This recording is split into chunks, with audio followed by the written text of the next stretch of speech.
about yourself and who you are and why you're here. So my name is Jeremy Duncan. I work for Command Information, Senior Director, IPv6 Network Services, Network Architecture, things like that. And I've been involved in IPv6 for now the last 5 years or so.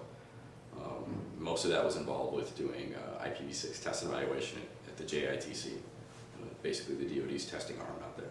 Developed the IPv6 certification and test services, things like that for products and things like that, doing a lot of interoperability, performance-based testing. Great. So tell us a little bit about your presentation today. So I basically focused on IPv6 test and evaluation. So basically from the standpoint of the enterprise network and how they want to look at, once they're transitioning your network, how they need to test. Right? So it's a key function of doing test evaluation from the enterprise aspect. So building out a test infrastructure, why they need to test, things like that, and then also developing a test evaluation master plan. So just some key parts of that. There's some intricate details inside that presentation. So. Great. Can you give me a little advice for some future implementers of IPv6?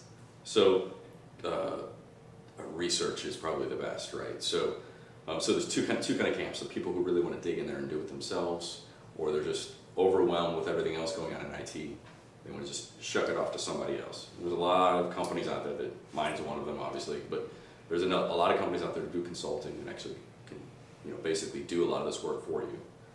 Or if you really like to dig into it, gogoNET has actually been a great place to actually do a lot of the research, ask questions. I've jumped on there a lot to ask questions or, help provide solutions, stuff like that. It's been a pretty good community to work with. So that's probably one way, right? And then obviously sign up for as many classes as you can and ask as many questions as you can, that kind of stuff. So, yeah.